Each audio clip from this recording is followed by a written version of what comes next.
अस्सलामुअलैकुम। तो आज पढ़ेंगे buoyancy and law of flotation. अच्छा भाई, इस वीडियो के लास्ट में मैंने आपको दो न्यूमेरिकल्स कराने हैं इस टॉपिक से रिलेटेड, जो कि पेपर के लिए बहुत इंपॉर्टेंट हैं। तो आपने वो दो न्यूमेरिकल ज़रूर देखने हैं ताकि बात बहुत अच्छी समझ में आए। अच्छा, अब buoyancy and law of flotation ये देखने के लिए कब मिलता है? Buoyancy and law of flotation ये आपको जब देखने के लिए मिलेगा जब कोई ऑब्जेक्ट लिक्विड में हो या गैस में हो। बात समझ आ रही है भाई? आपने किसी ऑब्जेक्ट को लिक्विड में डाल दिया तो ये चीज़ आपको देखने के लिए मिलेगी, या आपने किसी ऑब्जेक्ट को गैस में डाल दिया तो भी ये आपको चीज़ देखने के लिए मिलेगी। अब सबसे पहले बात करेंगे बायोएंसी पे। बायोएंसी फिर बता रहा हूँ लिक्विड में भी आती है और गैस में भी आती है, तो दोनों को आपने दिमाग में रखना है। और लॉ ऑफ फ्लोटेशन लिक्विड के लिहाज से बताऊंगा और गैस के लिहाज से भी। अब सबसे पहले आ जाते हैं बायोएंसी होती क्या है। भाई देखो, बायोएंसी बहुत सिंपल चीज़ है। आपने अभी लिक्विड के लिए पढ़ते हैं, आपने किसी चीज़ को लिक्विड में डाला, ठीक है, आपने किसी चीज़ को लिक्विड में डाला, किसी ऑब्जेक्ट को लिक्विड में डाला, तो आप देखोगे कि उस ऑब्जेक्ट के ऊपर लिक्विड एक फोर्स लगा रहा होगा। वो जो फोर्स होगी ना, वो बायोएंसी होगी।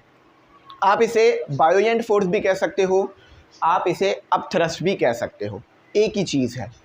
अब ज़रा इसको डायग्राम से समझते हैं, क्योंकि अगर डायग्राम समझ में आ गई ना, इंशाल्लाह पूरी बात आपको ऐसी क्लियर होगी ना जैसे स्पीड से आपको कोई बात समझ में आती है। ये आपके पास एक मैंने कंटेनर ले लिया, इस कंटेनर के अंदर मैंने क्या भर लिया? इस कंटेनर के अंदर मैंने लिक्विड भर लिया। क्या भरा हुआ इसमें? हाँ, लिक्विड। चलो, अब जब मैं इसके अंदर एक बॉल डालूंगा, इस लिक्विड के अंदर जब मैं एक बॉल डालूंगा तो मेरे पास क्या होगा? इस बॉल के ऊपर एक फोर्स लगेगी। अच्छा, अब एक काम करते हैं, इस बॉल को अभी हटा देते हैं। अभी आपके पास 1 मीटर है लिक्विड और 2 मीटर है। अब डायग्राम बी बनाते हैं। ये डायग्राम ए है, अभी कोई लिक्विड नहीं है। अब डायग्राम बी बनाते हैं, इसकी वजह है वो मैं भी समझाता हूँ आपको। ये आपके पास लिक्विड यहाँ पर ऊपर आ गया, ठीक है, सेम सिनेरियो। अब इसके अंदर एक ऑब्जेक्ट है, वो ऑब्जेक्ट एक बॉल है। इस बॉल के ऊपर एक फोर्स लग रही होगी। देखो, दो फोर्स होंगी। एक फोर्स कौन सी होगी आपके? एक तो वेट होगा जो डाउनवर्ड एक्ट कर रहा होगा, जिसे W कह दिया मैंने, ठीक है। एक फोर्स होगी जो अपवर्ड लग रही होगी, जो लिक्विड ही लगा रहा होगा। वो फोर्स कौन सी होगी? वो फोर्स होगी आपके पास FB। अच्छा, अब ये FB जो है ना, फेसबुक नहीं है, ये FB का मतलब है बायोएंट फोर्स, ठीक है। यहाँ पर देखो, आपको इन्होंने FB लिख के दिया हुआ भी है। बहुत सी जगह पर कैपिटल भी लिखा होता है, आपकी बुक में स्मॉल है तो मैं स्मॉल से डिनोट करता हूँ। अब ये फोर्स की वैल्यू भी तो चाहिए। फॉर्मूले से तो बहुत इजी है इस वैल्यू को निकालना, लेकिन कॉन्सेप्ट समझो। इस फोर्स की वैल्यू कैसे आएगी? बात तो समझ में आ गई। कोई ऑब्जेक्ट है, लिक्विड में डाला, लिक्विड एक फोर्स लगा रहा है उस ऑब्जेक्ट पे, वो है बायोएंट फोर्स, ठीक है, या बायोएंसी है या अपथ्रस्ट है। अच्छा, तीनों चीज़ें इसलिए बता रहा हूँ ताकि आपको याद रहे। अच्छा, अब आपने क्या किया? जब आपने बॉल को पानी में नहीं डाला हुआ था तो वाटर लेवल कितना था? 1 2, लिक्विड कह लो या वाटर, एक ही बात है, हम वाटर को ही लिक्विड ले रहे हैं। 1 और 2 मीटर पर आपका वाटर लेवल था। लेकिन जब आपने लिक्विड को, मतलब जब आपने बॉल को लिक्विड में डाल दिया तो वाटर लेवल हो गया 1 2 3 हो गया। कितना वाटर लेवल बढ़ा? 1 मीटर तक वाटर लेवल बढ़ा। क्यों बढ़ा? क्योंकि इस पानी ने आकर वॉल्यूम को बढ़ा दिया है। मतलब इस बॉल ने वाटर में आकर वॉल्यूम को बढ़ा दिया है ना भाई? आप खुद देखोगे, आपके घर में एक बाल्टी रखी हुई है, बाल्टी में जब आप मग्गा डालते हो तो आप देखते हो कि पानी ऊपर की तरफ आता है। बिल्कुल वही काम यहाँ पर हुआ। अब जितना ये आपके पास वाटर बढ़ा है, ये कितना है? 1 मीटर का है ना।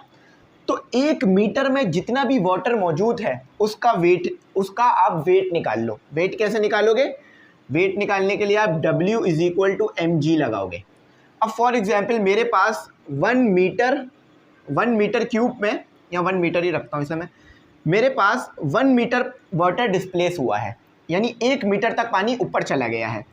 तो मेरे पास 1 मीटर में जो मास आ रहा है, 1 मीटर में जो मेरे पास मास आ रहा है वो 2 kg आ रहा है। अब मैं इस 2 kg को, मतलब मेरे पास फॉर्मूला है ऊपर mg, तो मैंने इस 2 को ग्रेविटी से मल्टीप्लाई करा दिया 9.8, तो मेरे पास कुछ इस तरह की वैल्यू आएगी। ज़रा मैं इसको कैलकुलेट कर लूँ। तो मेरे पास आएगी 9.8 मल्टीप्लाई बाय 2, तो मेरे पास आएगी 11.6 न्यूटन। जितना ये वेट आया है उतनी ही वैल्यू आपके पास होगी बायोएनसी की। बहुत सिंपल कर दी बात मैंने, ठीक है, बहुत सिंपल। अच्छा, बहुत सारों को ये लग सकता है कि सर ये 1 मीटर क्यूब क्यों नहीं ले रहा है। तो देखो मैंने यहाँ पर ना वाटर लेवल हाइट के हिसाब से रख रखा है, यानी 1 मीटर, 2 मीटर, 3 मीटर, तो इसलिए मैं इसको ऐसे ले रहा हूँ। आप चाहो तो इसे वैसे भी ले सकते हो, 1 मीटर क्यूब भी रख सकते हो। तो अगर आपको समझने में मुश्किल हो रहा हो तो इसे ये कर लो, क्यूब कर लो, मिलीलीटर या आप मीटर कर लो, क्यूब कर लो, ताकि आपको समझने में मुश्किल ना हो, ठीक है। तो उम्मीद करता हूँ ये बात मेरी समझ में आ गई होगी। वैसे तो मैं यहाँ हाइट रख के ले रहा था ताकि आप लोगों को ईजी से समझ में आए, लेकिन मैंने कहा कि मैं इसे क्यूब कर देता हूँ क्योंकि अक्सर आपको ना मिलीलीटर लिखा हुआ मिल रहा होगा। अच्छा, तो चलो ये बात समझ में आ गई। अब देखें, अब हमने क्या करना है। बायोएनसी आपको समझ में आ गई कैसे आ रही है और ये इसकी वैल्यू कैसे कैलकुलेट करनी है। अब इसका फॉर्मूला देखते हैं, फॉर्मूला क्या है। अच्छा, अभी जो मैं काम कर रहा हूँ ना वो लॉ ऑफ फ्लोटेशन के लिए नहीं कर रहा हूँ, सिर्फ बायोएनसी के लिए कर रहा हूँ। याद रखना है जितना भी काम हो रहा है। अब देखो बायोएनसी का फॉर्मूला क्या क्या आएगा आपके पास, क्योंकि फॉर्मूला भी तो इंपॉर्टेंट है ना। तो बायोएनसी का फॉर्मूला आता है आपके पास F। अच्छा, अब यहाँ पर B है ना, चाहे तो B लिख लो या चाहे तो आप इसको थ्रस्ट भी लिख सकते हो। मैंने बताया ना, बायोएनसी को आप थ्रस्ट भी कह सकते हो, आप थ्रस्ट भी कह सकते हो, या जो है बायोएनसी भी कह सकते हो, या बायोएंट फोर्स भी कह सकते हो। ये एक ही चीज़ है सारा। अब ये आ गया आपके पास रॉ, ठीक है। अब F क्यों लिख रहा हूँ उसकी वजह बताता हूँ। उसके बाद यहाँ आ गया V, इसकी भी वजह बताता हूँ। अब इसके बाद यहाँ आ गया G, इसकी भी वजह बताता हूँ। इससे पहले वाली वीडियो में मैंने उसे 1 मीटर रख के करवाया था ताकि वो हाइट से आपको समझने में आसानी हो जाए, इसलिए। अब देखो यहाँ पर इसको समझते हैं। फॉर्मूला इसको थोड़ा सा अंदर की तरफ कर देते हैं ताकि वो इसमें मैच ना हो। फॉर्मूला आपके पास ये आपको लिखा हुआ मिला करेगा। अब ये क्या है, F, raw F, density of fluid. क्या है ये? Density of fluid. फ्लूइड यानी लिक्विड, लिक्विड भी आ सकता है, गैस भी आ सकती है, और आपके पास कोई और किस्म का लिक्विड है तो वो भी आ सकता है। अच्छा, अब आ गया V।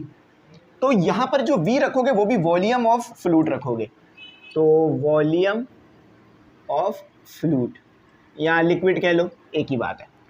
फ्लूइड इसलिए लिख रहा हूँ क्योंकि ये जर्नल हो जाता है, गैस में भी इसमें इस्तेमाल हो सकता है और लिक्विड के लिए भी। G, acceleration, acceleration, acceleration due to gravity. ठीक है, बात समझ में आ गई, एक्सेलरेशन ड्यू टू ग्रेविटी आ गई। तो ये कुछ कॉन्सेप्ट आपके पास बायोएनसी का आ गया, आपको बायोएनसी समझ में आ गई। अब थोड़ा सा ना गैस के लिए भी समझ लेते हैं कि गैस में क्या हो रहा है, कि गैस में ये तो जो भी काम किया हमने लिक्विड के लिए किया ना, लेकिन मैंने कहा था शुरू में कि बायोएनसी आपके पास गैस में भी होगी। तो थोड़ा गैस के लिए समझते हैं और थोड़ा सा इसे पढ़ भी लेते हैं कि बायोएनसी वर्डिंग में क्या लिखी हुई है। बात वही है, बस वर्डिंग करके दिखाता हूँ। बायोएनसी इज द अपथ्रस्ट या अपवर्ड फोर्स, ठीक है, वही बात है जो मैंने कहा कि ये अपवर्ड फोर्स होती है, एक्सर्टेड बाय अ लिक्विड। और ये लगाता कौन है? ये फोर्स लिक्विड लगाता है ऑन एन इमर्स्ड ऑब्जेक्ट। और किस ऑब्जेक्ट पे लगाता है? जो ऑब्जेक्ट डूबा हुआ है। अगर ऑब्जेक्ट पानी के ऊपर यहाँ पर है तो फोर्स नहीं लगेगी, क्योंकि अभी ऑब्जेक्ट पानी में आया ही नहीं है। तो जब तक पानी में ऑब्जेक्ट नहीं आएगा ये फोर्स नहीं आएगी, ठीक है। अच्छा, it is the result of the pressure difference between the top and bottom. अब ये बात ज़रा बहुत इंपॉर्टेंट है, यहाँ पर मेरी बात समझो। लिक्विड को थोड़ा छोटा कर देते हैं, इसी में समझ लो। देखो भाई, यहाँ पर जो प्रेशर है ना वो लो होगा, L, थोड़ा सा मुझे बेहतर लिखना होगा, इधर ही लिखने की कोशिश करता हूँ। यहाँ पर जो मेरे पास प्रेशर है ना वो क्या होगा? प्रेशर जो है मेरे पास लो होगा। क्यों? क्योंकि देखो ऊपर कम मॉलिक्यूल्स है ना, पानी के या लिक्विड के कम मॉलिक्यूल्स हैं। तो जब मॉलिक्यूल्स कम होंगे तो प्रेशर भी कम लगाएंगे। प्रेशर क्या होता है? F/A, force per unit area. तो यहाँ पर क्या है? प्रेशर आपके पास कम है, फोर्स कम लग रही है चीज़ के ऊपर, एरिया पे, तो प्रेशर यहाँ पर कम है। अब बॉटम में आ जाओ, बिल्कुल मतलब तह पे आ जाओ, तो यहाँ पर प्रेशर होगा हाई। क्यों हाई है? क्योंकि देखो इतना सारा पानी ऊपर मौजूद है, इतना सारा पानी मिलके किसी चीज़ पे बहुत ज़्यादा फोर्स लगाएगा। तो इसीलिए प्रेशर बॉटम में हाई होगा, ऊपर लो होगा। क्यों? क्योंकि ऊपर कम मॉलिक्यूल्स हैं, नीचे ज़्यादा मॉलिक्यूल्स हैं, तो वो ज़्यादा फोर्स लगाएंगे। बात सिंपल है, एक इंसान कम फोर्स लगाएगा, इसी तरह बहुत सारे इंसान मिल जाए तो ज़्यादा फोर्स लगाएंगे। तो ऊपर मॉलिक्यूल्स कम हैं तो प्रेशर कम है, नीचे मॉलिक्यूल्स बहुत ज़्यादा है, पानी बहुत ज़्यादा है तो प्रेशर भी ज़्यादा है। सारा पानी नीचे की तरफ आपके पास फोर्स लगा रहा होगा। चलो ये बात तो समझ आ गई। ये प्रेशर, अब बायोएनसी इस पे भी डिपेंड करती है प्रेशर पर। देखो भाई, ऊपर लो प्रेशर है, नीचे हाई प्रेशर है, तो एक प्रेशर का डिफरेंस बनेगा। इन दोनों में एक प्रेशर का डिफरेंस आ जाएगा, जो कि मैं आपके लिए यहाँ लिख देता हूँ, प्रेशर डिफरेंस। प्रेशर डिफरेंस, तो इस ही प्रेशर डिफरेंस की वजह से भी आपके पास ये बायोएंट फोर्स आती है या बायोएनसी आती है। कैसे? Delta P equal to P F minus P I. F यानी हाई प्रेशर, आई यानी लो प्रेशर। इनिशियल प्रेशर ऊपर रखा है, फाइनल प्रेशर नीचे रखा है। अब मेरी बात यहाँ पे ज़रा समझने की कोशिश करो। मैं यहाँ लिख दूँ कि पी आई यानी लो और पी एफ यानी हाई। अब ज़रा मेरी यहाँ बात समझो। अगर आपके पास ये पूछ लिया जाए न्यूमेरिक किसी भी क्वेश्चन में कि कोई भी प्रेशर का डिफरेंस नहीं है, आपने एक बॉल को लिक्विड में डाला हुआ है, तो बायोएनसी क्या होगी? तो बायोएनसी मिनिमम 0 होगी। क्यों? अगर प्रेशर का डिफरेंस ही नहीं है तो फ्लो ही नहीं होगा। देखो, जब भी फ्लो होता है तो उसमें प्रेशर का डिफरेंस होता है। जब भी डिफ्यूजन होती है गैस में तो वो जब ही होती है हाई कॉन्सेंट्रेशन से लो कॉन्सेंट्रेशन की तरफ। अभी गैस पे आऊँगा तो वो उधर समझा दूंगा। तो मेरी बात समझ में आ गई ना? प्रेशर के डिफरेंस होने की वजह से आपके पास ये जो है वो बायोएनसी या थ्रस्ट आता है। अब थ्रस्ट आता है, ठीक है, वो आप देख भी सब पा रहे हो कि क्यों ऐसा हो रहा है। कि देखो, यहाँ जब चीज़ रखी तो एक प्रेशर अलग था, यहाँ एक चीज़ रखी तो प्रेशर अलग था। तो चीज़ क्या करती है? हाई प्रेशर से ऊपर लो प्रेशर की तरफ जाती है, क्योंकि उसको एक फोर्स मिलती है। ठीक है, अच्छा, तो स्टूडेंट अब इस कंडीशन को पढ़ लेते हैं। कि कब कब आपका ऑब्जेक्ट डूबेगा और कब कब आपका ऑब्जेक्ट नहीं डूबेगा। यानी किसी चीज़ को आप पानी में डालोगे तो वो डूबेगी या नहीं, ये आपको कैसे पता चलेगा? ज़रा यहाँ पर आओ। तो देखो भाई, कंडीशन फॉर सिंक, सिंक मतलब डूबना, कंडीशन फॉर सिंक और नॉट सिंक या नहीं डूबना। बहुत सिंपल बात है। सबसे पहला पॉइंट, अगर आपका ऑब्जेक्ट भारी होगा, यानी देखो, भारी होने से मुराद ये नहीं है कि अगर इतना वेट से ज़्यादा होगा तो डूब ही जाएगा, नहीं, बात पूरी समझना। अगर आपके ऑब्जेक्ट का वेट अप थ्रस्ट से ज़्यादा होगा तो आपका ऑब्जेक्ट डूब जाएगा। देखो, W यानी आपके ऑब्जेक्ट का वेट और ज़्यादा होना चाहिए किससे? FB यानी अप थ्रस्ट या बायोएनसी या बायोएंट फोर्स से। तो ये जो है वो सिंक हो जाएगा। मैं पूरा लिख देता हूँ, ऑब्जेक्ट सिंक, ऑब्जेक्ट सिंक। अब ज़रा समझो मेरी बात, मैं कहना क्या चाह रहा हूँ। आपने इस तरह की कैलकुलेशन कर कर क्या निकाल ली? FB निकाल ली, ठीक है। FB की वैल्यू जो है ना वो कम आ रही है और ऑब्जेक्ट का वेट ज़्यादा आ रहा है, तो आपका ऑब्जेक्ट क्या होगा? डूब जाएगा। फॉर एग्जाम्पल, आपने कैलकुलेशन की, आपके पास आपका जो ऑब्जेक्ट था उसका वेट था 100 kg का, 100 kg का आपके पास एक ऑब्जेक्ट है। आपने उसे पानी में डाला, उस पर जो अप थ्रस्ट लग रही थी ना, अप थ्रस्ट फोर्स या बायोएनसी जो लग रही थी, उसकी वैल्यू आई 90। तो वेट ज़्यादा आ गया ऑब्जेक्ट का और अप थ्रस्ट की वैल्यू कम आ गई, तो ऑब्जेक्ट पानी में डूब पड़ेगा। क्यों? क्योंकि वेट ज़्यादा है। अब इसका हल क्या है? इसका हल ये है कि ज़्यादा से ज़्यादा आप ऑब्जेक्ट को बड़ा बनाओ, मतलब उसका एरिया बड़ा बना दो। तो जब एरिया बड़ा बनाओगे ना तो ये वाली जो फोर्स है वो बढ़ जाएगी, क्योंकि फॉर्मूले में आपके पास देखो वॉल्यूम मौजूद है। अगर लिक्विड का वॉल्यूम ज़्यादा आएगा तो ये फोर्स खुद ही बढ़ जाएगी FB की, तो आपका ऑब्जेक्ट तैरने लगेगा। देखा होगा ना आपने, बड़े बड़े शिप को फैला हुआ बनाया जाता है, सुकड़ा हुआ नहीं होता शिप। शिप ऊंचा तो होता है लेकिन बहुत ज़्यादा फैला हुआ भी होता है। क्यों? ताकि जो ये अप थ्रस्ट की फोर्स है ये ज़्यादा रहे, वरना अगर अप थ्रस्ट की फोर्स कम हो गई, वेट ज़्यादा हो गया तो ऑब्जेक्ट डूब जाएगा। अब आपने देखा होगा टाइटैनिक डूबा, क्यों डूबा? क्योंकि उसमें पानी गया तो ऑब्जेक्ट का वेट बढ़ गया, तो वेट बढ़ने की वजह से वो डूब गया। अब एक बात समझ आ गई। दूसरी बात देखो, अगर ऑब्जेक्ट का वेट और अप थ्रस्ट ये दोनों ही बराबर हो गए तो ऑब्जेक्ट आपका किसी भी लेवल पे पानी पे तैरने लग जाएगा, यानी जहां आप जाओगे वहीं पे वो तैरेगा। कैसे, ज़रा मैं समझाता हूँ। तो object swim, SWIM, swim at any level. Submarine देखी है आपने, सबमरीन देखी है सब बच्चों ने। सबमरीन में क्या होता है कि वो सरफेस पे भी चल रही होती है, पानी के अंदर भी चल रही होती है और डेप्थ में भी चल रही होती है। ऐसा क्यों? उसमें ऐसी क्या सलाहियत है? उसके पास यही कॉन्सेप्ट है। जब उन्हें सबमरीन को पानी के नीचे लेके जाना होता है तो वो क्या करते हैं, सबमरीन में समंदर का वाटर भर देते हैं। तो समंदर के वाटर को भरने की वजह से देखा होगा ना, सबमरीन जब भी गोल बनाई जाती है, बिल्कुल पतली सी बनाई जाती है ताकि कम पानी भरे, वेट ज़्यादा बढ़ जाए और सबमरीन नीचे चली जाए। अच्छा, अब वो चाहते हैं कि डूबे नहीं सबमरीन, क्योंकि ज़्यादा वेट बढ़ा दोगे तो डूब ही जाएगी। अब वो चाहते हैं कि कहीं भी पानी पे चले, पानी के अंदर वो कहीं भी चला सकें। तो वो क्या करते हैं, वो पानी इतना ही भरते हैं, वेट इतना ही बढ़ाते हैं सबमरीन का जितनी अपथ्रस्ट होती है। तो इससे फिर क्या होता है, सबमरीन कहीं भी चलती है पानी में, यानी किसी भी लेवल पे चल रही होती है। अब देखो तीसरा, अब आप तो ये नहीं चाहोगे कि आपका ऑब्जेक्ट डूबे या किसी भी पानी के और लेवल पे चले। आप एक शिप बना रहे हो तो शिप तो आप ये चाहोगे ना कि पानी के ऊपर चले, ना कि नीचे चले। तो उसमें आप क्या करोगे कि आप अपने वेट को कम रखोगे और अपथ्रस्ट की वैल्यू को ज़्यादा कर दोगे। तो ऑब्जेक्ट नॉट सिंक, ऑब्जेक्ट नहीं डूबेगा। बात समझ में आ रही है? अब आपका वेट कम है, ऑब्जेक्ट का वेट कम है, लेकिन अपथ्रस्ट की वैल्यू ज़्यादा आ रही है। ये ज़्यादा कैसे आई अपथ्रस्ट की वैल्यू? क्योंकि आपने अपने ऑब्जेक्ट को चौड़ा बना दिया, फैला दिया, तो अपथ्रस्ट की वैल्यू बढ़ जाएगी। तो इस तरह आपका ऑब्जेक्ट नहीं डूबेगा। तो ये तो आपको कंडीशन समझ में आ गई, किसके लिए? लिक्विड के लिए मैंने बहुत डिटेल में बायोएनसी को समझा दिया यहाँ पर। अब आ जाते हैं गैस के ऊपर, क्योंकि गैस के अंदर भी आपके पास क्या आती है, बायोएनसी आ रही होती है। तो गैस पर आ जाओ, गैस के ऊपर बात करते हैं। चीज़ें सब सेम रहेंगी, बस यहाँ पर जो मॉलिक्यूल्स है ना वो दूर दूर हो जाएंगे। पहले मॉलिक्यूल्स करीब करीब तब दूर दूर हो जाएंगे। ये मैंने कंटेनर बनाया, ए कंटेनर, इसमें कुछ भी नहीं रखा हुआ, खाली है, लेकिन गैस है, बस कोई ऑब्जेक्ट नहीं है, बस गैस है।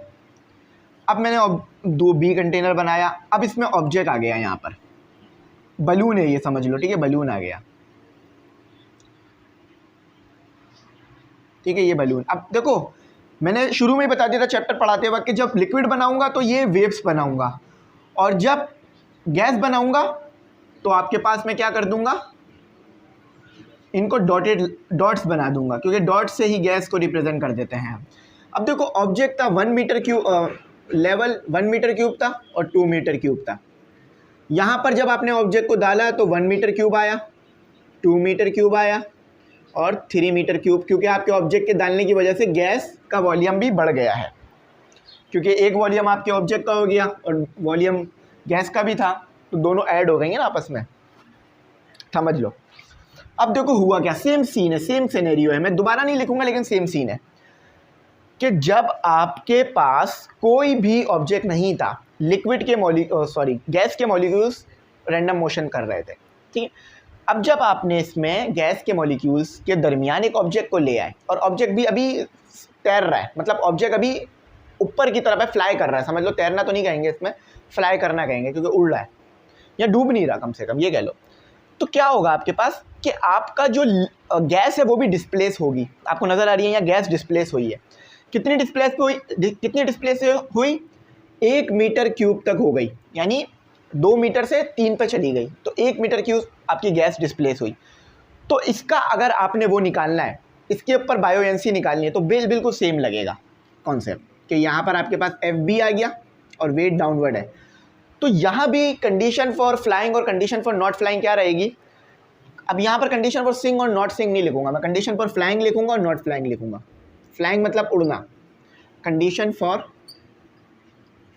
फ्लाई, FLY, फ्लाई, और नॉट फ्लाई। तो आपका जो ऑब्जेक्ट का वेट है अगर वो ज़्यादा हुआ तो वो बायोएंट फोर्स है, तो आपका जो ऑब्जेक्ट है वो ज़मीन पे आके गिर जाएगा।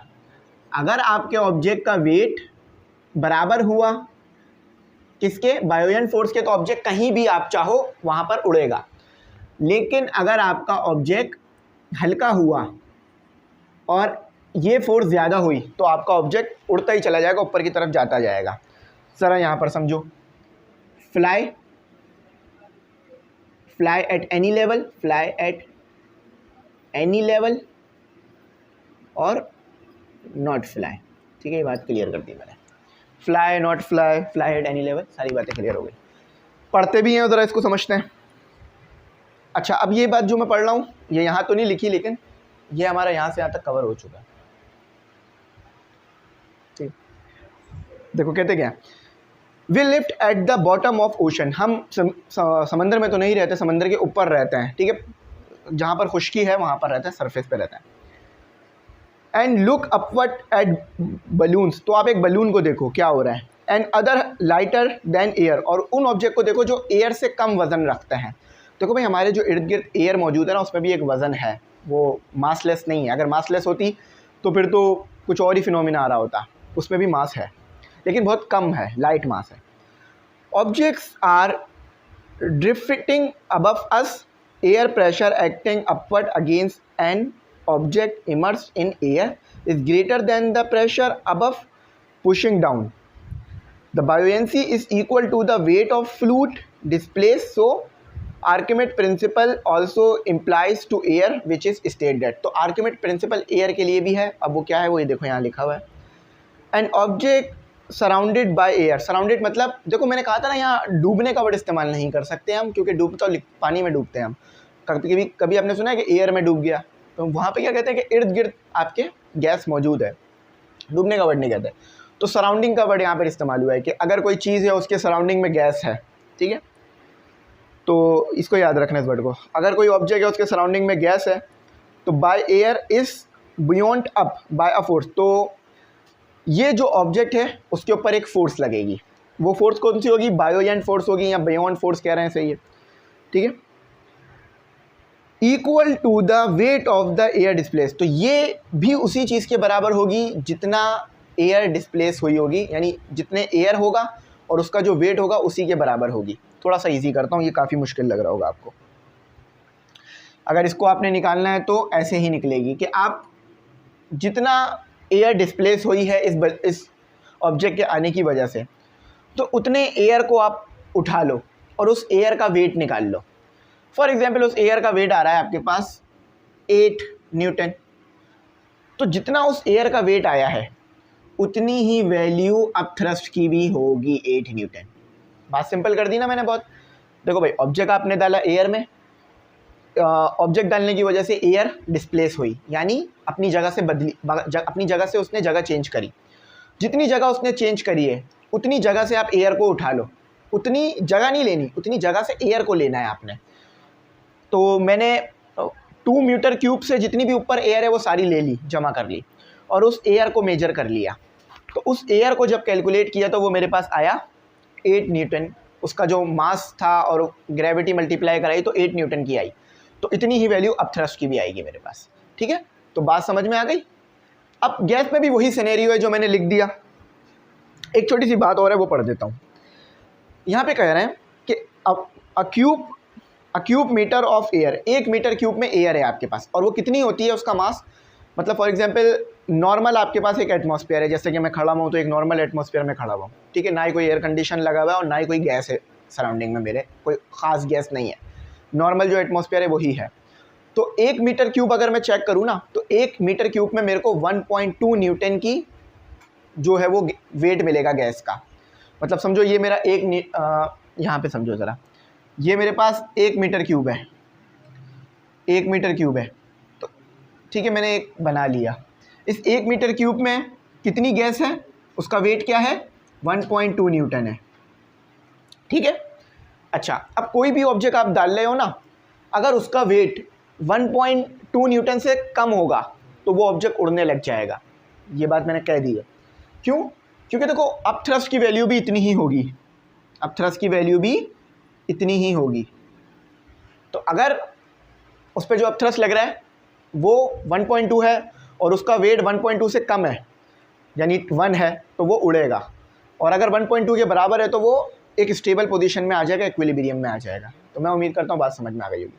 तो ये था हमारा कॉन्सेप्ट सारा का सारा गैस से रिलेटेड और फ्लूइड फ्लाइंग, और पढ़ लेना से एक बार ताकि बात अच्छी और समझ में आ जाए अगर कुछ नहीं सही समझ में आ रहा तो। क्योंकि देखो वो वीडियो ये काफ़ी लंबी होती जा रही है, इसमें काफ़ी कुछ लिखा हुआ था, मैं सब समझा रहा हूँ, तो इसलिए मुझे टाइम ज़्यादा लग रहा है। अगर मैं बिल्कुल छोटी छोटी सी बातें करता तो शायद आपको बात समझ नहीं आती, लेकिन मैंने पूरी डिटेल में बात करी है। अब देखो ये लॉ ऑफ फ्लोटेशन क्या कहता है, लॉ ऑफ फ्लोटेशन पढ़ते हैं, उसके बाद आगे चलते हैं।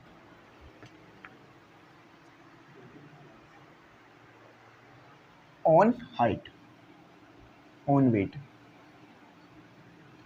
देखो लॉ ऑफ फ्लोटेशन कहता है a floating object displace a weight of fluid equal to its own weight. बहुत सिंपल बात है। जब कोई ऑब्जेक्ट आप पानी में डालते हो, ठीक है, आपने एक ऑब्जेक्ट पानी में डाला, ये गैस के लिए भी सेम है और इसके लिए भी सेम रहेगा। आपने एक ऑब्जेक्ट पानी में डाला, ये अब मैं एक वो बना रहा हूँ स्क्वायर शेप, एक रेक्टेंगल शेप बना रहा हूँ। अब आप चाहते हो कि इस ऑब्जेक्ट का वेट पता कर लो, तो कैसे पता करोगे? इस ऑब्जेक्ट का वेट उतना ही होगा जितना आपके पास वो पानी का वेट है जो डिस्प्लेस हुआ इस ऑब्जेक्ट के डालने की वजह से। बात थोड़ी मुश्किल लग रही होगी, इसको सिंपल करता हूँ। मैंने अभी आपको थोड़ी देर पहले बताया था ऑब्जेक्ट कब फ्लोट करेगा, जब आपके पास W बराबर होगा किसके, FB के। तो ये करेगा क्या, फ्लोट करेगा, तैरेगा। अब जब भी आप किसी ऑब्जेक्ट को पानी में डालते हो तो उस ऑब्जेक्ट का वेट उतना ही पानी डिस्प्लेस करता है जितना उस ऑब्जेक्ट का वेट होता है, यानी ऑब्जेक्ट का वेट और डिस्प्लेस हुए पानी का वेट सेम होता है। फॉर एग्जांपल मेरे पास एक ऑब्जेक्ट है, थोड़ी सी बात मुश्किल हो रही है, मैं इजी करता हूँ ताकि बात आपको अच्छी समझ में आ जाएगी, कोई मुश्किल नहीं है। मुझे समझ में आ जाती है बात कि ये समझ आ रहा है या नहीं आ रहा होगा। ये एक मेरे पास कंटेनर ले लिया मैंने, ठीक है, इसमें मेरे पास क्या है, खाली है। मैंने इसके अंदर एक वेट डाल दिया, तो वेट डालने की वजह से पानी ऊपर की तरफ आया, तो इस ऑब्जेक्ट का वेट उतना ही होगा जितना पानी डिस्प्लेस हुआ उसका वेट है। जितना पानी डिस्प्लेस हुआ उसका वेट और इस ऑब्जेक्ट का वेट सेम है, जब भी ये ऑब्जेक्ट आपके पास फ्लोट कर रहा है। तो ये लिख दिया FW और W, ये इस बात की तरफ इशारा कर रहे हैं, कह रहे हैं अ फ्लोटिंग ऑब्जेक्ट, एक ऑब्जेक्ट फ्लोट कर रहा है, तैर रहा है। तो वो जब तैर रहा होगा यानी उसने कुछ पानी में, जब वो पानी में गया होगा तो कुछ पानी को डिस्प्लेस किया होगा, अपनी जगह से हटाया होगा ऑफ फ्लूट, और इस फ्लूट का वेट जितना उसने पानी को डिस्प्लेस किया है उसका वेट बराबर है उसी ऑब्जेक्ट के वेट के। बहुत सिंपल बात कर दी है मैंने, अब समझ में आ जाएगी बात इंशाल्लाह, ठीक है। तो ये समझ में आया ना कि मैंने, देखो मैं बार बार इसलिए बता रहा हूँ ताकि आपको अच्छा समझ में आ जाए, थोड़ा सा डाउट ना रहे, कॉन्सेप्ट क्लियर हो जाए, वरना बार बार बताने का कोई फ़ायदा नहीं होता, इससे बस ये हो के याद हो जाती है चीज़। तो अब इसके बाद हम न्यूमेरिकल ही करेंगे, तो यहाँ मैं पढ़ देता हूँ। Why a ship made of iron float, क्यों एक शिप आयरन फ्लोट यानी आयरन से बनाई जाती है, ठीक है। When where's iron block sink suppose to an iron block is of 1 ton. अच्छा अब देखो ये क्या कह रहा है, मैं जरा इसको पढ़ देता हूँ फिर समझाता हूँ। So when it is submerged into water it displays only 1/8 tons of water which is certainly not enough to prevent it from sinking। अब मैं समझाता हूँ, यहाँ पर आ जाओ। ये मैंने एक आयरन का बड़ा छोटा सा वो ले लिया बॉक्स, ठीक है, आयरन का पता है आपको वेट ज़्यादा होता है। अब आयरन पर एक फोर्स लगी जो कि अपथ्रस्ट थी, आयरन का एक वेट था, लेकिन मसला क्या हुआ कि आयरन का वेट ज़्यादा था और आयरन पर लगने वाला अपथ्रस्ट कम था। आयरन थोड़ी देर बाद ज़मीन में पानी में जाके डूब गया, मेरे तो कोई काम का ही नहीं है क्योंकि वो तो पानी में चला गया, पानी में थोड़ी ना फेंकूंगा मैं किसी चीज़ को, तो ये मेरा नुकसान हो गया। अब देखो उसी आयरन को मैंने एक शेप में बदल दिया, उसी आयरन को मैंने एक शेप में बदल दिया। वो शेप किस तरह का है, वो शेप इस तरह का है। उस आयरन को ठोक पीट कर मैंने, देखो ना भाई हमें रॉ आयरन मिलता है उससे हम बड़े बड़े जहाज़ बना लेते हैं या दूसरी चीज़ें, तो उस आयरन को मैंने ठोक पीट कर इस शेप का बना लिया। अब वो डूब नहीं रहा, तैर रहा है। क्यों तैर रहा है? क्यों तैर रहा है? क्योंकि इस आयरन का वेट, देखो ये आयरन है, ये जो इस तरह का मैंने शेप बनाया ना, ये आयरन का है, ये आयरन है। तो अब ये आयरन डूब नहीं रहा बल्कि तैर रहा है। क्यों तैर रहा है? क्योंकि ये तो कंडीशन थी जब वो डूब गया। अब कंडीशन क्या आ रही है कि इस आयरन का वेट उतने ही पानी के डिस्प्लेस हुए के बराबर आ रहा है। यानी इस आयरन का वेट उस पानी के बराबर आ रहा है जो डिस्प्लेस हुआ है। यानी इस आयरन के आने की वजह से पानी ने कुछ जगह चेंज करी है अपनी। तो जितनी जगह चेंज करी है पानी ने, उस पानी को हमने निकाल लिया और उस पानी का वेट ले लिया। तो उस पानी का वेट बराबर आ रहा है इस आयरन के वेट के। तो जब भी आपके पास ये ऑब्जेक्ट डूब नहीं रहा है, मूव कर रहा है। तो यही बात इधर लिखी हुई है, a floating object displace a weight. एक फ्लोटिंग ऑब्जेक्ट होता है, जब उसे पानी में डालते हो तो वो वेट डिस्प्लेस करता है। किसका? फ्लूट का। और फ्लूट का जो वेट आता है वो किसके बराबर आता है? Equal to its own weight, यानी इक्वल टू इट्स ऑब्जेक्ट का वेट कितना होता है? उतना ही होता है जितना फ्लूट का होता है, जब भी वो तैरता रहता है। चलो बात समझ में आ गई, उम्मीद करता हूँ मुश्किल नहीं हुई होगी। तो अब हम करते हैं अपना न्यूमेरिकल, ठीक है। अच्छा, एक छोटी सी इसमें एक्टिविटी लिखी हुई है, अगर वो कर सको तो कर लेना। मैं बता देता हूँ कैसे होगी। अंडा लो, अंडा और एक घर में से पानी लो। आप देखोगे जब आप अंडे को पानी में डालोगे अंडा डूब जाएगा। उसकी वजह क्या बनेगी कि अंडा जो है वो भारी होगा, उस पर लगने वाला अपथ्रस्ट कम होगा, तो अंडा डूब जाएगा। और अंडे वाटर की डेंसिटी भी कम होती है, अंडे की डेंसिटी ज़्यादा है, अंडे में ज़्यादा मास मौजूद है कम वॉल्यूम में, पानी में कम वॉल्यूम में कम मास है। आपने क्या करना है, पानी में नमक मिलाना है। तो नमक मिलाते रहोगे पानी में तो पानी की डेंसिटी बढ़ती रहेगी। एक लेवल ऐसा आएगा कि अंडा डूब के ऊपर की तरफ आ जाएगा। करके देख लेना, मैं भी अभी वीडियो के बाद करूँगा। चलो न्यूमेरिकल करते हैं। तो वो तो चल रहा होगा बराबर में, देखते रहना न्यूमेरिकल कैसे हो रहा है। What volume we of an helium is. अच्छा, गिवन डेटा देख लो पहले और टू फाइंड देख लो।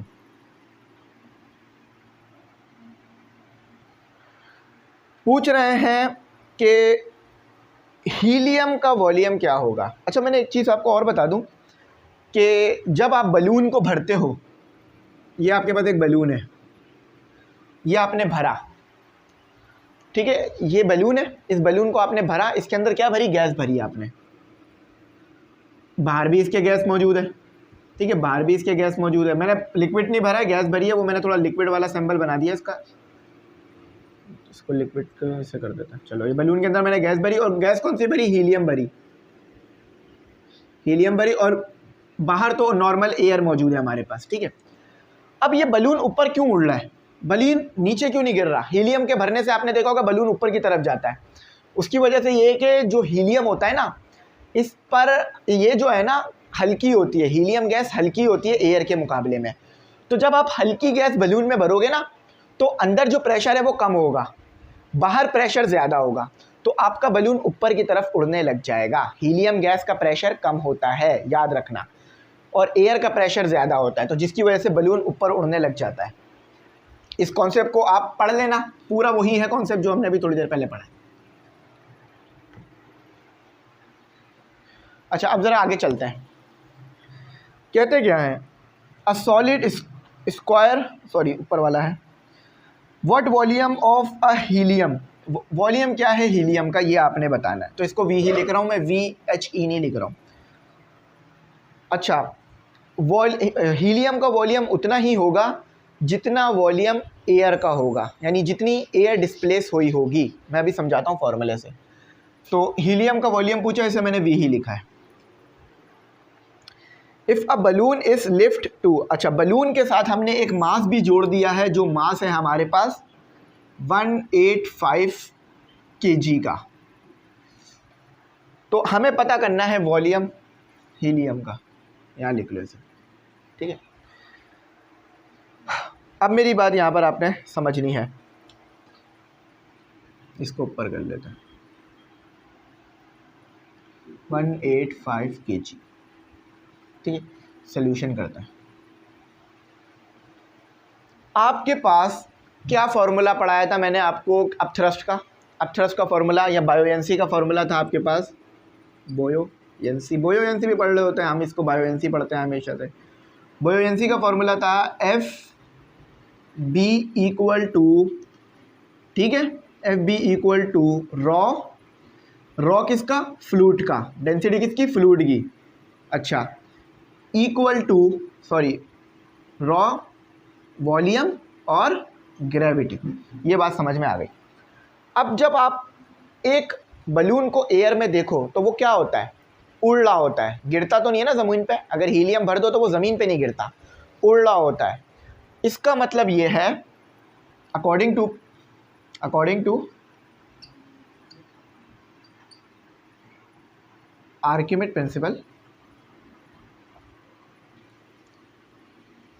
प्रिंसिपल, कि आपके पास जो बलून है उसका वेट बराबर है किसके? एफ बी के। जब भी आपका बलून, देखो आर्किमिडीज ने क्या दिया था हमें? एक कॉन्सेप्ट दिया था, उसी कॉन्सेप्ट को इस्तेमाल करके हमने इस चीज़ को चेक किया है, तो इसलिए मैंने अकॉर्डिंग टू आर्किमिडीज प्रिंसिपल लिखा है।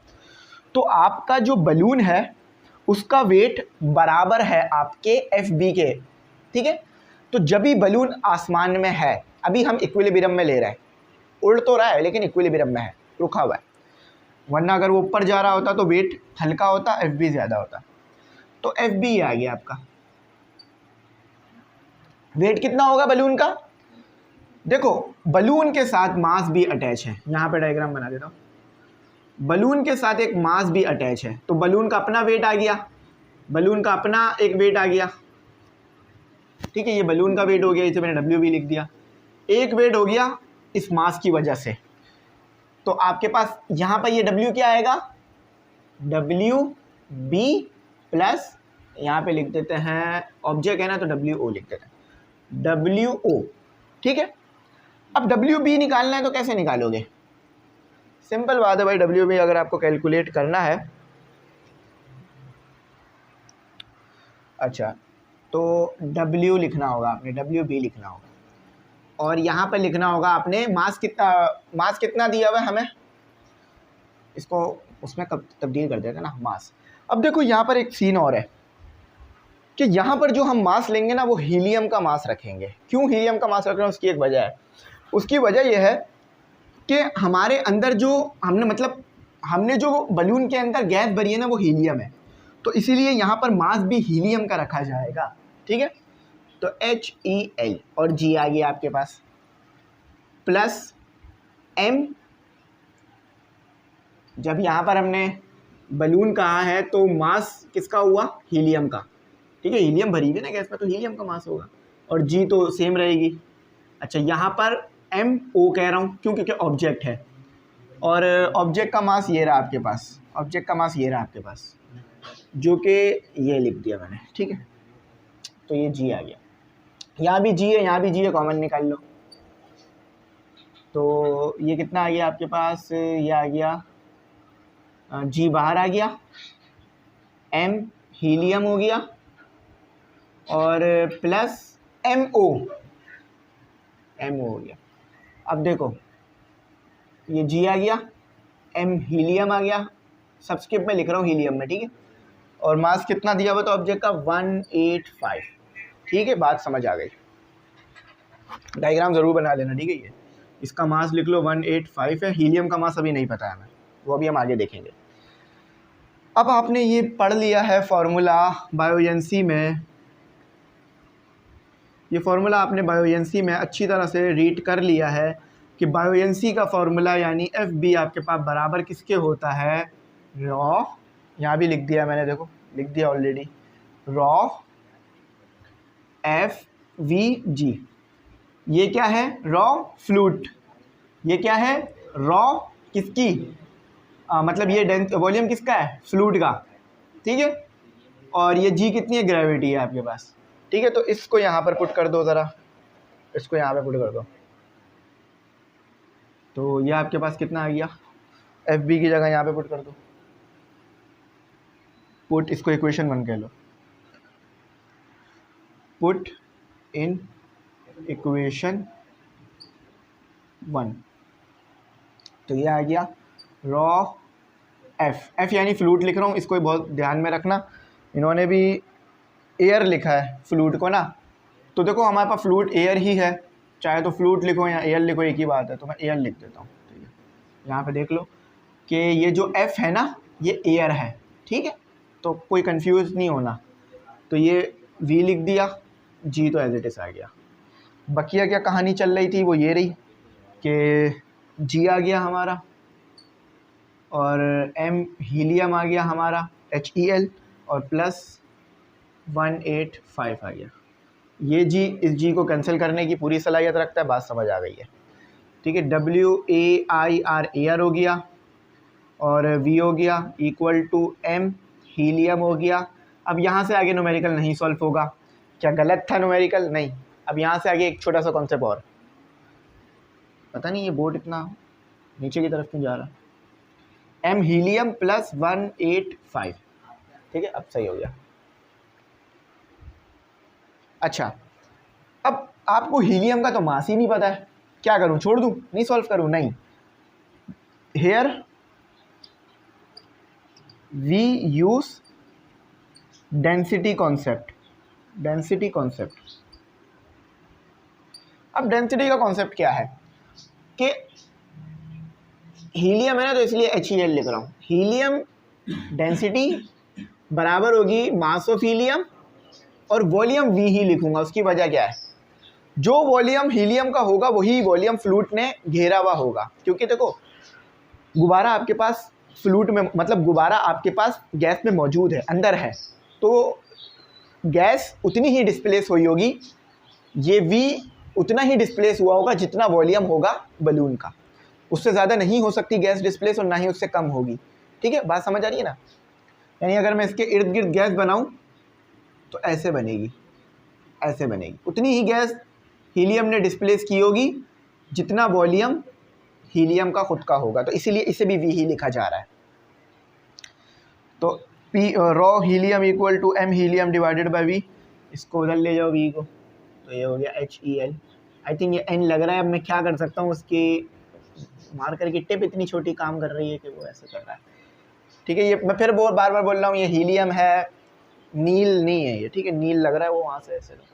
अच्छा, अब इसको पुट कर दो ऊपर इस M हेल की जगह, तो ये आपका क्या बन गया, M पुट, मैं लिख देता हूँ ना वर्डिंग,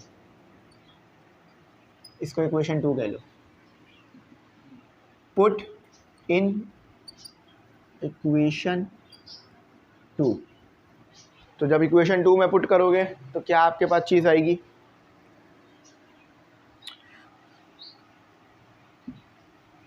तो P air equal to M helium rho, देखो ये डेंसिटी है, रॉ HEl हीलियम V, देखो V मौजूद है ना, और प्लस 180 180 था ना, 185 से बोलिए 185।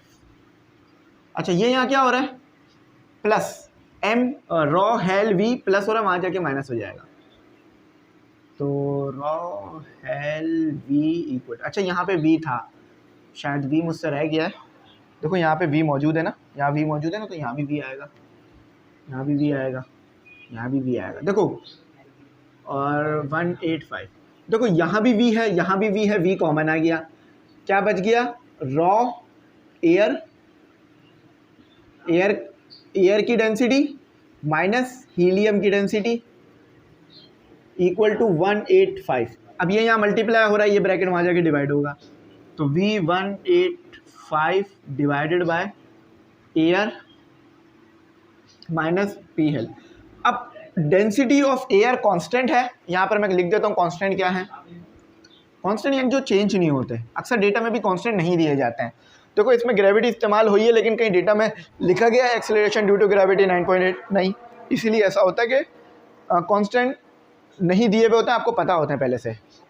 अच्छा, तो देखो यहाँ पर ना 2 ऐड कर लो अकॉर्डिंग टू, ठीक है। अब देखो कांस्टेंट क्या है, P एयर और रॉ एयर यानी डेंसिटी ऑफ एयर जो कि होती है 1000, ठीक है। देखो यहाँ 1000 ही दी है ना, हाँ 1000 नहीं कुछ और दिया हुआ है यहाँ पर, अच्छा हाँ डेंसिटी दी है ना, चलो डेंसिटी ऑफ एयर रख लेते हैं, ये कांस्टेंट है, गिवन होगी पेपर में अगर आएगा ना तो 1.29, ठीक है। अब फॉर्मूला तो ये आ गया आपके पास, देख लो। और डेंसिटी ऑफ हीलियम कितनी दी हुई है आपको, 0. देखो ये कम डेंस्ड है, वो ज़्यादा डेंस्ड है, जब भी एयर में बलून उड़ता है।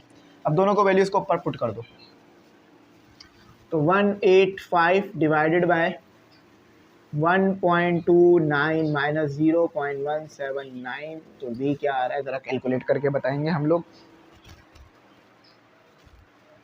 ठीक है, मैं ज़रा कैलकुलेटर खोल लेता हूँ। देखो 185 दिख रहा है, हाँ दिख रहा है, डिवाइडेड बाय 1.29 माइनस 0.179, 166 आ रहा है। और ठीक है 166.5 मीटर क्यूब। अब ये इतना सारा काम था, इतना छोटा करके उन्होंने न्यूमेरिकल आपको दिया हुआ था, ये इतना सारा काम इसमें होना था, तो मैंने कहा ज़रा समझा दूं ताकि आप लोगों के बात तो समझ में आ जाए कि हो क्या रहा है। अब इसके बाद वाला न्यूमेरिकल बड़ा है, कोई मसला नहीं है, शॉर्ट करके करा दूंगा। चलो करते हैं, समझ में आ गई ना बात, बस ये समझ में आ गया तो मुझे लगता है वो भी आ गया। वो तो आसान है, बल्कि उसमें तो डायरेक्ट काम करना है, ठीक है।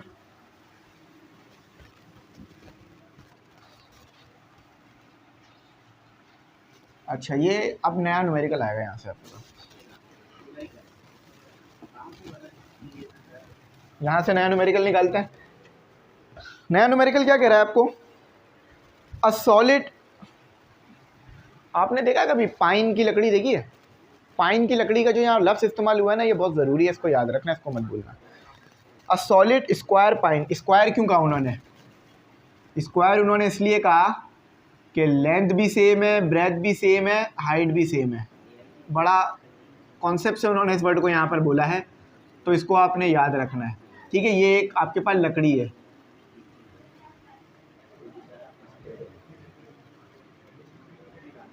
ठीक है, ये एक पाइन की लकड़ी है, पाइन एक दरख्त है, उससे एक लकड़ी बनाई गई है, एक राफ्ट बनाई गई है। ये है क्या, राफ्ट है, राफ्ट आप देख लेना, ठीक है, तस्वीर देख लेना इसकी, ऐसी ही होती है राफ्ट की, तख्ता टाइप होता है ये। अच्छा इसकी जो मतलब राफ्ट का जो लेंथ है वो कितनी है, 4.5। अब देखो भाई याद रखना, स्क्वायर है ना, तो अगर 4.5 मीटर ये वाली लेंथ है ना, तो 4.5 मीटर ये वाली लेंथ भी होगी, ये वाली लेंथ भी 4.5 मीटर, ये वाली लेंथ भी 4.5 मीटर होगी, इस चीज़ को याद रखना। अब थिक कितनी है, थिकनेस यहाँ पर होती है, ये चीज़ थिकनेस है, ये चीज़ थिकनेस है, ये चीज़ इसकी थिकनेस है। तो थिकनेस कितनी दी हुई है इसकी, आपको यहाँ पे लिख लो, थिकनेस आपको दी हुई है 0.35 मीटर की। Determine whether the raft float in water and not, आपने ये डिटरमाइन करना है कि राफ्ट जो है वो, आपकी जो राफ्ट है वो फ्लोट करेगी या नहीं करेगी।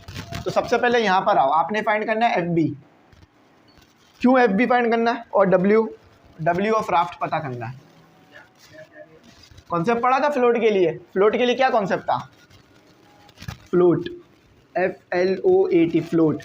फ्लोट का क्या कॉन्सेप्ट था कि आपका जो वेट है, आपकी चीज़ का वेट कम होना चाहिए अपर थ्रस्ट के। अगर ये कंडीशन फुलफिल हो रही है तो आपकी राफ्ट क्या करेगी, फ्लोट करेगी। इस कंडीशन को याद रखना, ठीक है। तो चलो डेटा देख लिया, यहाँ से भी लिख लेते हैं डेटा कि D लिख लेता हूँ मैं इसको, 4.5 T लिख लेता हूँ मैं थिकनेस के लिए, 0.35, और बाकी तो कुछ दिया हुआ है, बाकी कुछ नहीं दिया हुआ।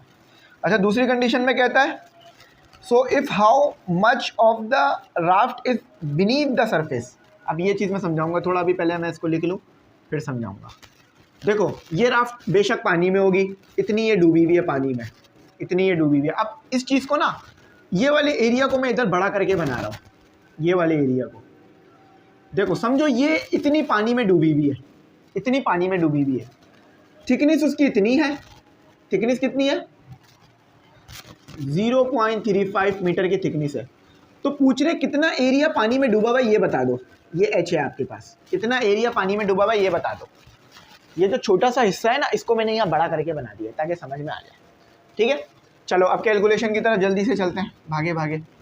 अच्छा, अब सबसे पहले वेट कैलकुलेट करना है आपने, क्योंकि अगर राफ्ट का वेट पता चलेगा उसको फिर कंपेयर करोगे अपर थ्रस्ट से, और अपर थ्रस्ट कम आना, अपर थ्रस्ट ज़्यादा आना चाहिए, वेट कम आना चाहिए। RAFT राफ्ट लिख दिया मैंने, इन्होंने भी पूरा राफ्ट ही लिखा है ना इसको, राफ्ट लिख दिया। तो फॉर्मूला क्या होता है, mg। मसला ये है यहाँ पर आपके पास ग्रेविटी है, मास नहीं दिया हुआ, लेकिन आप डेंसिटी का इस्तेमाल करो। डेंसिटी क्या कहती है आपके पास, कि आपके पास P बराबर होता है मास अपॉन वॉल्यूम के। इसको उधर ले जाओ, ये हो गया आपका मास। तो इधर पुट कर दो, ये डेंसिटी पुट कर दो, W राफ्ट। अब देखो यहाँ पर एक और चीज़ देख लो कि ये डेंसिटी किस चीज़ की होगी, राफ्ट की। राफ्ट किससे बनी है, पाइन से बनी है, तो आपके पास डेंसिटी पाइन की होगी। ठीक है, याद रखना इस चीज़ को। और वॉल्यूम तो मैं कैलकुलेट करना सिखा दूंगा, मसला नहीं है। तो पाइन लिख लेता हूँ यहाँ मैं, और ये वॉल्यूम आ गया, मास की जगह पर ये चीज़ें आ गई, और ग्रेविटी तो कांस्टेंट है। अब कुछ वैल्यूज़ आप लोगों को पता होनी चाहिए। देखो अब यहाँ ना वॉल्यूम है ना पाइन की डेंसिटी दी हुई है, वो मैं बता देता हूँ, कांस्टेंट बता देता हूँ आपको। कांस्टेंट क्या है इसमें, पाइन एक ऑब्जेक्ट है, अगर कोई ख़ास ऑब्जेक्ट है तो उसकी डेंसिटी हमेशा कांस्टेंट आती है। तो पाइन की डेंसिटी जब भी निकालोगे आपको कब हमेशा मिलेगी, PINE, पाइन मिलेगी आपको हमेशा कितने की, 550 kg/m³। चेक कर लेना यूट्यूब से अगर गूगल से अगर कंफ्यूज हो रहे हो तो। ये तो आपके पास क्या आ गई, पाइन की डेंसिटी आ गई। पाइन का मास कैसे निकलेगा, उन्होंने कहा था स्क्वायर है। देखो ये जो छोटे छोटे लफ्ज़ कहते हैं ना, वो स्क्वायर, क्यूब, ये बहुत इंपॉर्टेंट होते हैं, इसी से बात समझ आती है। अगर एक चीज़ स्क्वायर है तो उसकी चारों साइड सेम होंगी, तो वॉल्यूम निकालने के लिए क्या फॉर्मूला लगाते हो, length multiply by breath multiply by height. Height भी उसकी 4 की है, लेंथ भी उसकी 4 की है, सब कुछ उसका 4 का है। लेकिन थिकनेस, लेंथ, देखो ऊपर का हिस्सा इसका स्क्वायर है, ये बात तो क्लियर है, लेकिन ये थिकनेस भी हमें डालनी होती है जब हम वॉल्यूम निकालते हैं। तो थिकनेस 0.35 की है, length multiply by breath multiply by height, ये वाली हाइट आपको कितनी दी हुई है, 0.35, इसको गलत नहीं डालना, ठीक है। तो 4.5, देखो स्क्वायर एक 2D शेप होती है, मतलब मैं किसी और तरफ बोल रहा हूँ, शायद आपको बात समझ नहीं आ रही होगी, मैं बता दूंगा। 4.5 मल्टीप्लाई बाय 4.5 मल्टीप्लाई बाय 0.35। अब ऐसा क्यों किया, देखो वॉल्यूम निकालना है ना, तो length multiply by breath multiply by height. Thickness को ही मैं हाइट ले रहा हूँ, याद रखना, थिकनेस को ही यहाँ मैंने हाइट ले लिया है, जो कि 0.35 दे दिया है,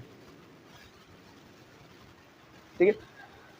तो भी यहाँ पर फाइनल कैलकुलेशन करके लिख देता है, इसको याद रखना, ये कांस्टेंट है हमारा, और ये फार्मूला तो फिक्स है हमारा। ज़रा वैल्यूज़ मैं आपको कैलकुलेट करके दिखाता हूँ। 4.5 मल्टीप्लस 0.35 0.7, सॉरी, तो राउंड ऑफ अगर करोगे ना तो 1 ही आएगा, 7.1, ठीक है। तो ये वॉल्यूम आ गया, इस वॉल्यूम को इधर पुट कर दो इस फॉर्मूले में, equation 1, put all values in equation 1। Equation 1 में पुट करो तो वेट ऑफ राफ्ट आ जाएगा आपके पास। लेकिन अभी तो एक आधी बात हुई है, अभी तो बहुत बातें करनी है। तो 550 डिवाइडेड बाय, ये पार्ट ए कर रहे हैं हम, ठीक है, याद रखना पार्ट ए कर रहे हैं। वॉल्यूम कितना आया, 7.1, 9.8। तो राफ्ट क्या निकल गई है आपके पास,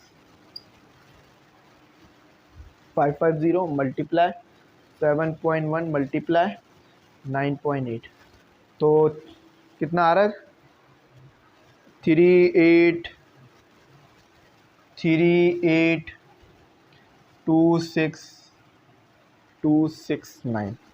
अब थ्रस्ट की वैल्यू निकालो, अब थ्रस्ट की वैल्यू निकालो, FB निकालो, फॉर FB।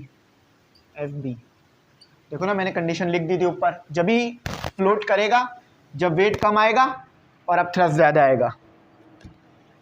क्या होता है अब थ्रस्ट का फॉर्मूला, रॉ V और G ठीक है, रॉ वी जी, तो ये हो गया एफ बी। अब एक चीज़ आपको कंफ्यूज करेगी, वो मैं ज़रा बता देता हूँ, मसला नहीं है। वाटर है, लफ्ज़ इस्तेमाल हुआ था वाटर का, आई थिंक हुआ होगा। तो पानी फ्लूइड जो है वो वाटर है, तो इधर डब्ल्यू हो गया आपके पास। ठीक है, कांस्टेंट पे आ जाओ अब दोबारा, इसमें भी कांस्टेंट मौजूद है।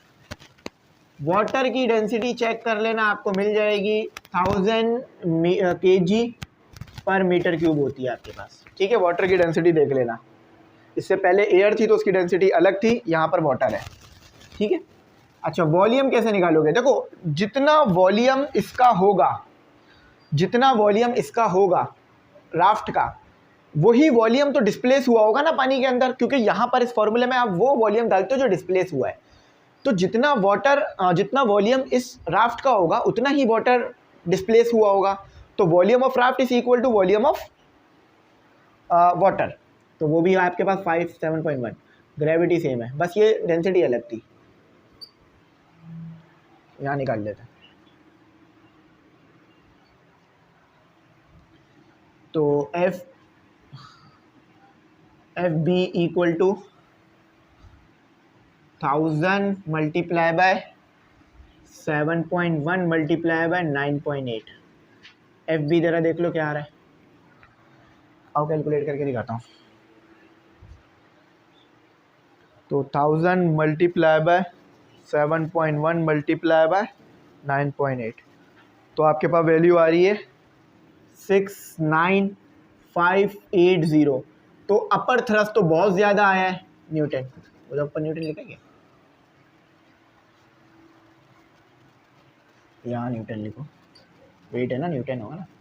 देखो अब थ्रस्ट तो बहुत ज़्यादा आया है, यानी इस कंडीशन को कंडीशन जो है वो फुलफिल हो रही है। तो F B greater than W आ रहा है, तो राफ्ट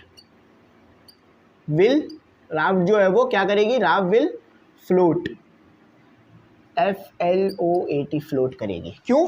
क्योंकि एफ बी, देखो मैंने इसको ना यहाँ पर ऐसे लिख दिया है, तो अगर इसको ऐसे लिखना चाहो तो भी एक ही बात है कि F B greater than W.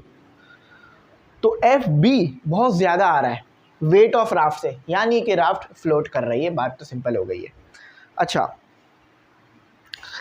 Next part B है आपके पास, पार्ट बी है। अब ये पूछ रहे हैं कि कितना हिस्सा राफ्ट का पानी में डूबा हुआ है वो बता दो। तो हमारे पास क्या फॉर्मूला है, एफ बी, देखो भाई यही लगेगा ना, अपथ्रस्ट ही फॉर्मूला यूज करेंगे। Upthrust equal to rho water, water है तो इसलिए वाटर लगा रहा हूँ, वॉल्यूम और ग्रेविटी। ग्रेविटी को पहले लाओ, वॉल्यूम किस चीज़ के बराबर होता है, length multiply by breath multiply by height. क्या ये कोई गलत बात करी है मैंने? क्या ये कोई गलत बात है? मुझे आप बताओगे, मैं नहीं बोल रहा। क्या ये कोई गलत बात की है मैंने? नहीं सर, आपने ठीक बात की है, कोई गलत बात नहीं करी है। ठीक है, तो ये आ गया आपके पास, तो यहाँ पर ये आ गया मेरे पास। अब देखो मुझे डेंसिटी ऑफ वाटर पता है जो कि 1000 की आ रही है मेरे पास, मैं एक बार चेक कर लेता हूँ इसे। हाँ, डेंसिटी ऑफ वाटर मुझे पता है जो कि मेरे पास कितनी आ रही है, 1000 की आएगी मेरे पास, और ग्रेविटी की वैल्यू भी मुझे पता है जो कि कांस्टेंट है मेरे पास। ठीक है, अब बस मैंने जो है ना बाकी चीज़ों को पुट करना है। अच्छा मुझे एक चीज़ बताओ, ये एफ बी में यहाँ पे क्या रखूँगा? आप बोलोगे सर ये रखें 69580। ये तो वो डेंसिटी है कि जिसके, ये तो वो फोर्स है जो कि राफ्ट पे लग रही है। मुझे यहाँ पर वो फोर्स चाहिए जो कि राफ्ट मतलब डूबी हुई हो पानी में, डूबी हुई हो। तो यहाँ पर मैं क्या लूँगा, हेयर, यहाँ पर मैं एक कॉन्सेप्ट यूज़ करूँगा, here F B equal to W. जब ये कॉन्सेप्ट मैं रखूँगा तो ही मेरा काम सही होगा। अब वजह बताता हूँ, ये इसकी वजह, वरना तो फिर आप लोग मुझे बोलोगे सर ये क्या बोल रहे हैं आप। देखो इस वेट पर अगर यही वेट अब थ्रस्ट का हो जाए और यही वेट आपके पास उसका हो जाए, क्या कहते हैं, राफ्ट का, तो क्या कंडीशन बनती है कि ये कहीं भी किसी भी लेवल पर आपके पास क्या करेगी, वाटर में फ्लोट करेगी। तो जब ही ये चीज़ इस्तेमाल की है, float FLOAT, float at any level. तो जब ये फ्लोट एट एनी लेवल आ जाएगा मेरे पास, तो मेरे पास ये एच की वैल्यू भी आ जाएगी, क्योंकि मैंने यहाँ एच रख दिया है। ठीक है, तो ज़रा इस वैल्यू को पुट करते हैं। कितनी निकली थी? ये वाली वैल्यू को उधर नहीं रखना, इस वाली वैल्यू को उधर रखना। 38269 ज़रा पुट करो। तो पुट इक्वेशन कुछ कहा है मैंने क्या? पीछे किसी चीज़ को इक्वेशन कहा है? हाँ, इसको इक्वेशन 1 कहा है ना, इक्वेशन 2 कह लो। Put all values in equation 1 2 करते हैं। देखो भाई, एफ बी कितना आ रहा है? 38269। वाटर का क्या डेंसिटी निकली थी? 1000, 9.8। ठीक है, एच क्या निकला? एल क्या निकला? जो वैल्यू यहाँ लिखा नहीं था मैंने, एल नहीं, यहाँ बता दिया था ना मैंने एल क्या और एच क्या है। अगर नहीं समझ में आ रहा तो एल लिख लो 4.5 और ब्रेथ भी लिख लो 4.5 मीटर। ठीक है, ताकि समझ में आ जाए। तो वो भी 4.5 है, 4.5 जगह कम है, छोटे करके लिखते हैं। ठीक है, 4.5 और ये एच अकेला रह गया। ठीक है, सारी चीज़ों को इधर ले आओ, पहले सॉल्व करा देते हैं, वरना वो वहीं पे मसला बन जाएगा। इन सारी चीज़ों को मैं सॉल्व करा रहा हूँ। ठीक है, 1000 multiply by 9.8 multiply by 4.5 multiply by 4.5, तो 1000 सही लिखा ना? हाँ 1000। तो ये बराबर आ रहा है आपके किसके? ये बराबर आ रहा है आपके 38269 इक्वल टू 19845 H। ठीक है, H मल्टीप्लाई हो रहा है, यहाँ देख लो, ये मल्टीप्लाई लगा दिया। यहाँ अगर फिर भी मुश्किल हो रही है समझने में, तो ये लो ब्रैकेट कर दिया। ठीक है, अब इसको इधर ला के डिवाइड करा दो। तो 38269 डिवाइडेड बाय 19845 H की वैल्यू। सेल्फ असेसमेंट के क्वेश्चंस का मैं जवाब चला दूंगा। ठीक है, क्योंकि बहुत देर से मैं खड़ा हूँ, और एक्सप्लेन भी मैं से कर दूंगा थोड़ा बहुत। 38 दिख रहा है, 38269 डिवाइडेड बाय 19845 तो 0.19 मीटर। ये वो वैल्यू है, हाइट, ये वो हाइट है जितने हाइट तक आपकी राफ्ट पानी में डूबी हुई है। इसके ऊपर वाला हिस्सा पानी के बाहर है और इतना हिस्सा आपका पानी में डूबा हुआ है राफ्ट का। आई होप अच्छी बात समझ आ गई हो। अच्छा चलो सेल्फ असेसमेंट करते हैं, उसके बाद वीडियो रोकते हैं यहीं पर। 1 घंटा हो गया सिर्फ एक कॉन्सेप्ट में, काफ़ी बड़ा कॉन्सेप्ट है, आप चेक करना, आपको बात समझ आ जाएगी। Why does a steel ship which is denser than water float on the surface of the sea according to the principle of buoyancy and law of flotation. तो इसके पीछे ये कॉन्सेप्ट यूज़ हो रहा होता है कि आपका जो शिप होता है ना, उसका वेट या तो पानी जो डिस्प्लेस हुआ है उसके बराबर होता है। ठीक है, या फिर आपका जो शिप है उसका वेट कम होता है। ठीक है, और जो उसके ऊपर लगने वाली बायोजेंट फोर्स होती है वो ज़्यादा होती है, तो जिसकी वजह से आपका जो शिप है वो तैर रहा होता है। अगर कोई पूछ रहे तो सिंपल ये कह देना कि शिप का वेट कम होता है और उसके ऊपर लगने वाला अपर थ्रस्ट फोर्स ज़्यादा होती है, जिसकी वजह से शिप तैरता है। लॉ ऑफ फ्लोटेशन भी बता दिया कि दोनों बराबर होते हैं डिस्प्लेस होने वाले वेट। अच्छा, describe the law of flotation and its application. तो लॉ ऑफ फ्लोटेशन क्या है कि जो आपने ऑब्जेक्ट पानी में डुबोया है या पानी में जो रखा है, उसका वेट और जितना पानी डिस्प्लेस हुआ है उसका वेट बराबर होगा। ठीक है, समझ में आ गई ना भाई। अब एप्लीकेशन क्या है? शिप में ये यूज़ हो रही होती है, ये लॉ शिप में यूज़ होती है, शिप बनाने में और शिप को तैराने में, सबमरीन में भी यूज़ हो रहा होता है और बहुत सारे जगहों पे, वो मैं लिख दूंगा, मसला नहीं है। तो इसको देख लेना आंसर को, ताकि आपको बात समझ में आ जाए। अगर कुछ ना समझ में आओ पूछ लेना, मैं ज़रूर गाइड करूँगा। थैंक्स फॉर वॉचिंग, अल्लाह हाफिज़। अपनी कीमती दुआओं में ज़रूर याद रखना।